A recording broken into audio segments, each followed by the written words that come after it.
Hello everyone, this is Harshpreet Kaur और हम last video में डिस्कस कर रहे थे about the reservation of constituencies.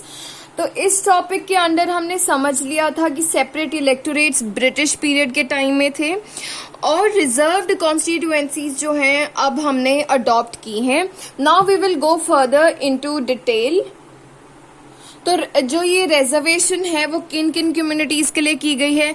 For SC means scheduled caste and ST means scheduled tribes, right. और ये जो रिजर्वेशन है पहले तो जब 1950 के अंदर कॉन्स्टिट्यूशन बन गया तो वो 10 इयर्स के लिए की गई कि 10 इयर्स के बाद हम एक्सटेंड कर देंगे इस चीज को। आफ्टर 10 इयर्स जब ये खत्म हो गए कि ये रिजर्वेशन का सिस्टम जो है उसका लॉ जो है वो खत्म हो गया, उसके बाद एक्सटेंड कर दिया गया टू 2020। मतलब अभी जो साल चल रहा है यहाँ तक ये रिजर्वेशन का सिस्टम जो है एक्सटेंड कर दिया गया था, ठीक है। अब ये जो रिजर्वेशन है वो कौन कौन से इलेक्शंस के अंदर की गई है। सबसे पहले जो लोकसभा के इलेक्शंस होंगे, ठीक है, उसके अंदर की है, और स्टेट लेजिस्लेटिव असेंबलीज मतलब कि विधानसभा, ठीक है, जितनी भी स्टेट्स की विधानसभाज हैं उनके लिए ये जो है रिजर्वेशन की गई है। बट राज्यसभा के लिए नहीं की और जो विधान परिषद है उसके लिए नहीं की गई है।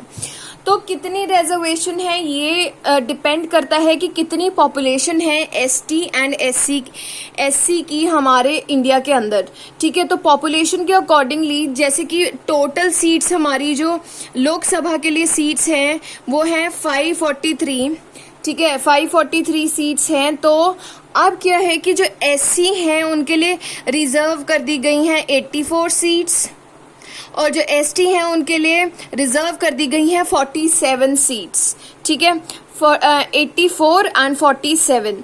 तो अब इसके ऊपर डिसाइड करने के लिए अब हम पढ़ेंगे कि जो कौन करता है ये सारे काम जो रिजर्वेशन का है वो कौन करता है।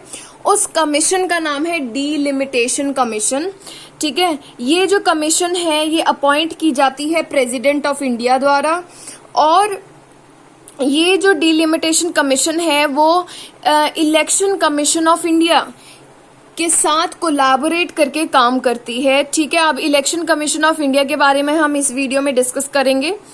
तो डीलिमिटेशन कमीशन क्या करेगी कि जो एसटी और एससी हैं इनके लिए जो रिजर्व्ड कॉन्स्टिट्यूएंसीज हैं वो डिसाइड करती हैं, ठीक है। तो एसटी के टाइम में कैसे डिसाइड करेंगे कि जहां पर एसटी की पॉपुलेशन ज्यादा है, ठीक है, वहां पर ये जो है वहां पे रिजर्व कर देती हैं एसटी के लिए कि जो पर्सन कैंडिडेट खड़ा होगा ना इलेक्शन में वो एसटी होना चाहिए और वोट सारे करेंगे। ऐसे ही जब भी अपनी ये एक्सरसाइज करती है उसके बाद जो है ये चेंज कर देती है कॉन्स्टिट्यूएंसी को कि हर एक जगह ऐसा ना हो कि हर एक टाइम एक कॉन्स्टिट्यूएंसी है वहां पर सिर्फ एसटी ही खड़े हो रहे हैं और किसी पर्सन को जो है राइट नहीं दिया गया कि वो वहां पर खड़ा हो सके इलेक्शन के अंदर, ठीक है। ऐसे रोटेशन कर देते हैं। फिर एससी के टाइम में कैसे करते हैं, एक तो ये देखा जाएगा कि जो पॉपुलेशन है ज्यादा है कॉन्स्टिट्यूएंसी में, दूसरा क्योंकि जो एससी होते हैं वो बहुत ज्यादा है हमारी एज कंपेयर्ड टू एसटी, ये ज्यादा है नंबर्स में। तो ऐसे देखा जाता है पूरी कंट्री के अंदर हम जो रिजर्व करेंगे वो हम स्प्रेड करके करेंगे कॉन्स्टिट्यूएंसी, ऐसे ना हो कि सिर्फ एक रीजन के अंदर ही सारी रिजर्व्ड कॉन्स्टिट्यूएंसीज आ जाएं।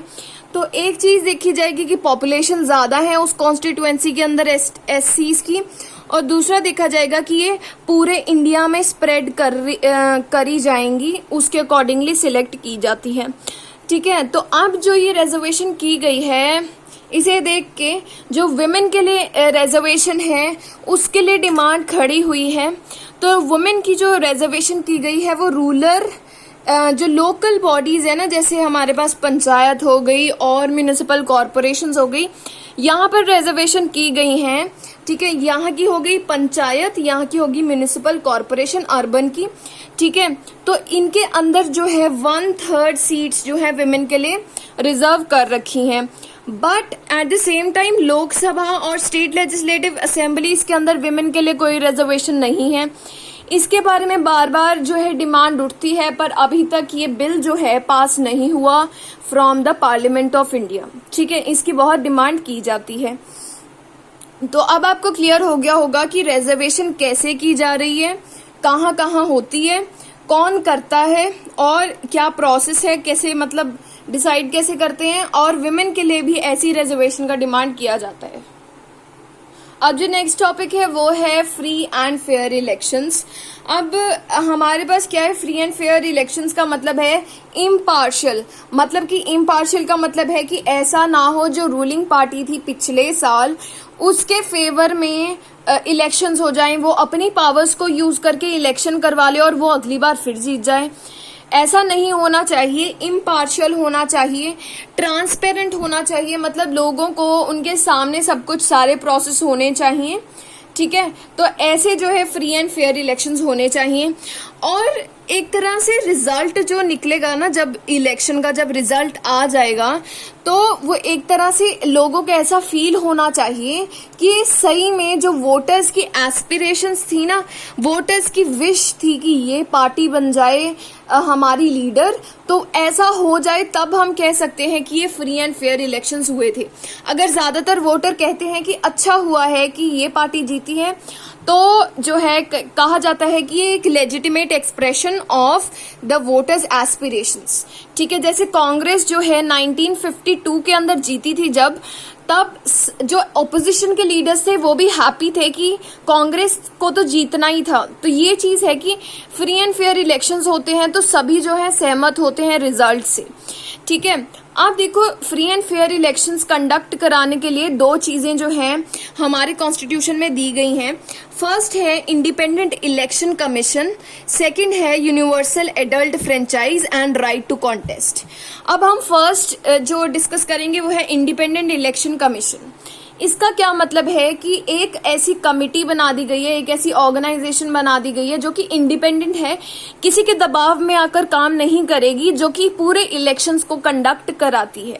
ठीक है, जो आर्टिकल 324 है, इसे लर्न करना इंपॉर्टेंट है। ये आर्टिकल पावर देता है इलेक्शन कमीशन को क्या क्या करने के लिए, supervise preparation of electoral rolls, ये इलेक्शंस को जो है सुपरवाइज करेगी, और जो इलेक्टोरल रोल्स है मतलब कि लिस्ट है वोटर्स की, उसे प्रिपेयर करेगी।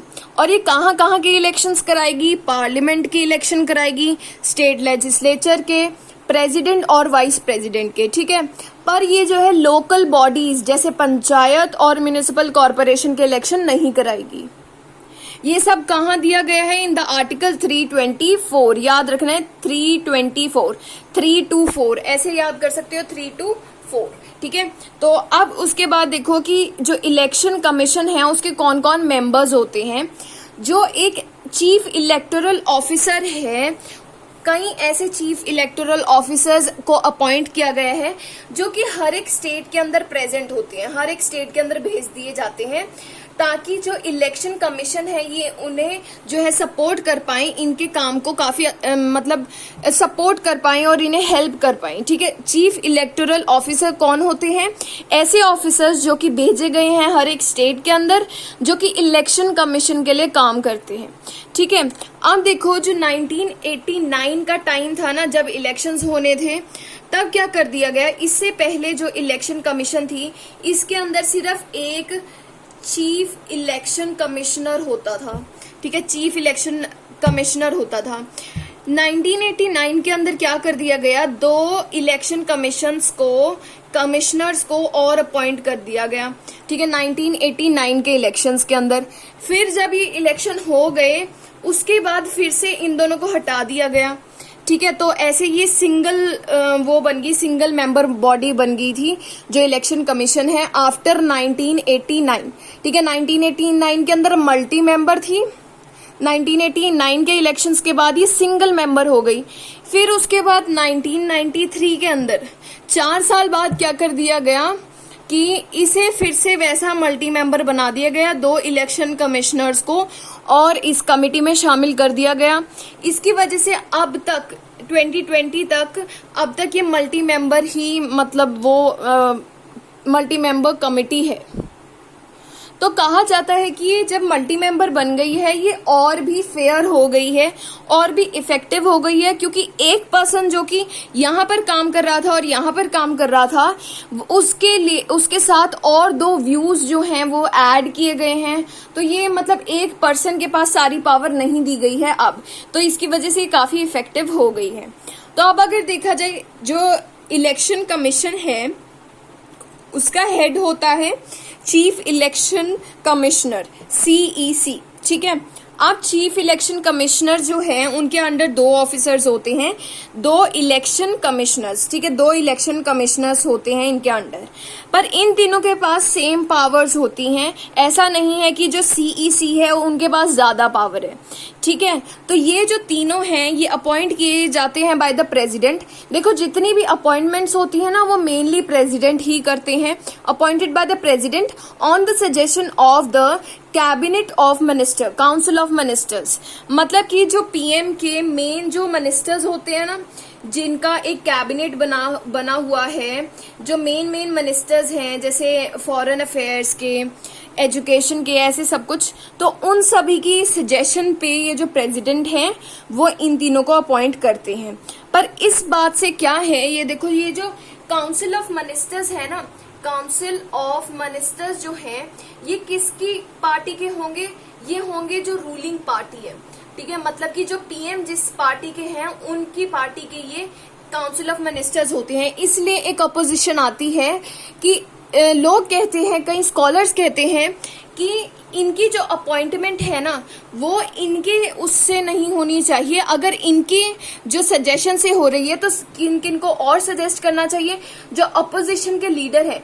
जैसे आज के प्रेजेंट टाइम में जो राहुल गांधी हैं, he is the leader of Congress, ठीक है। राहुल गांधी से सजेस्ट करना चाहिए। और chief justice of India, chief justice of India कौन है, जो कि सुप्रीम कोर्ट के सबसे बड़े जज होते हैं, उन्हें बोला जाता है चीफ जस्टिस ऑफ इंडिया। कि इन दोनों से भी पता करा जाए कि किन्हें हम इन तीनों को कैसे अपॉइंट किया जाए, ठीक है। तो ऐसे ये और फेयर हो जाएगा। तो अभी आपने क्या पढ़ा, आर्टिकल 324 क्या बताता है कि किस किस के इलेक्शन कराएगा। चीफ इलेक्टोरल ऑफिसर कौन होता है।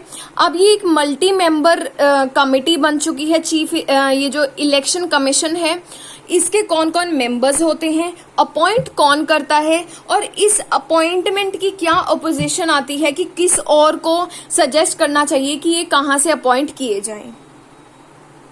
अब ये जो चीफ इलेक्शन कमिश्नर्स हैं या फिर इलेक्शन कमिश्नर्स हैं, इनका टेन्योर मतलब कि कितने टाइम के लिए काम करते हैं वो है 6 इयर्स, ठीक है, 6 इयर्स। और अगर फॉर एन एग्जाम्पल कोई भी पर्सन जो है मान लो 61 इयर्स का चीफ इलेक्शन कमिश्नर बना है, तो वो अगर वो 65 इयर्स का हो जाता है तो उसे रिटायर कर दिया जाता है, ठीक है।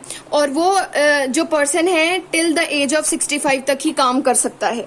कि या तो अगर 65 इयर्स का पहले ही हो गया है, 6 इयर्स के उनका जो काम करने का जो टाइम पीरियड था ना 6 इयर्स था, पर अगर वो जो है इन 6 इयर्स से पहले 65 इयर्स के हो जाते हैं तो उन्हें रिटायर कर दिया जाता है, ठीक है। तो अब इनके रिमूवल कैसे हो सकती है, मतलब ये जो चीफ इलेक्शन कमिश्नर हैं या फिर इलेक्शन कमिश्नर्स हैं, इन्हें कैसे हटा दिया जा सकता है बाय दी पार्लियामेंट। तो क्या होता है कि प्रेसिडेंट जो है वो इन्हें हटा सकते हैं इनकी पोस्ट से, अगर लोकसभा और राज्यसभा एक ऐसा मतलब कि इस बात को पास कर दें, इस बात को रेकमेंड कर दें बाय स्पेशल। अब ये चीज समझते हैं कि जो स्पेशल मेजॉरिटी है इसका मीनिंग क्या है। फर्स्टली देखो एग्जाम्पल लेते हैं कि जो टोटल MPs हैं पूरे पार्लियामेंट के अंदर, एग्जाम्पल ले रहे हैं कि वो 40 हैं, ठीक है। इसके अंदर लोकसभा के भी आएंगे और राज्यसभा के भी, दोनों प्लस करके लिखे हैं। अब प्रेजेंट MPs जो हैं, मतलब कि जिस दिन वोटिंग होनी थी, जिस दिन कहना था यस और नो कि इन्हें हटा दो या ना हटाओ, उस दिन आए ओनली 30 MPs, ठीक है, 30 MPs आ गए। अब जब वोटिंग हुई तो क्या हुआ कि फॉर एन एग्जाम्पल 18 लोगों ने इनमें से कह दिया यस, ठीक है। अब कैसे डिसाइड किया जाए कि भाई ये अब इतने 18 लोग तो कह रहे हैं कि भाई इन्हें हटा दो, तो दो कंडीशंस होती हैं। पहली कंडीशन है कि जितने हमारे पास प्रेजेंट लोग थे, जितने भी प्रेजेंट लोग थे, अगर उनमें से 2/3 लोग कह दें यस, पहली कंडीशन सेटिस्फाई हो जाएगी। मतलब कि कितने, अगर 30 का 2/3 करें तो हमारे पास 20 एमपीज को कहना चाहिए यस। तो कितने 20 एमपीज हैं, पर 18 ने यस बोला है, तो अभी पहली कंडीशन तो सेटिस्फाई हुई ही नहीं। दूसरी कंडीशन होती है कि जितने टोटल मेंबर्स है ना, उनका अगर हाफ लोग कह रहे हैं यस, तो सेकंड कंडीशन फुलफिल हो जाएगी और वो हटा दिए जाएंगे। अब देखो टोटल मेंबर्स 40 थे, उनका अगर हाफ किया जाए तो 20 एमपीज को यस कहना है। चाहे कहीं कितने 10 लोग एब्सेंट भी थे, पर जितने लोगों ने यस किया ना वो हाफ बनने चाहिए टोटल के। तो अब 20 एमपीज की यस चाहिए हमें, वो भी सेटिस्फाई नहीं हुआ। जब ये दोनों कंडीशंस जो है सेटिस्फाई हो जाती हैं तो जो है उनका रिमूवल होता है।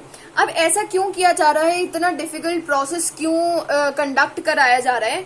क्योंकि फॉर एन एग्जाम्पल, अगर जो रूलिंग पार्टी है ना, अगर वो जो है पावरफुल है, उसके पास मान लो कि बहुत ज्यादा लोग हैं, एमपीज बहुत ज्यादा हैं, तो वो ऐसा ना करे कि जो इलेक्शन कमिश्नर्स हैं, अगर उन्होंने उनके अकॉर्डिंगली काम नहीं किया, उनकी बात नहीं मानी, उनके अगेंस्ट जाके फेयरली काम किया, तो वो उन्हें हटा ना दे। ठीक है, इसलिए ये डिफिकल्ट प्रोसेस को अपनाया गया है।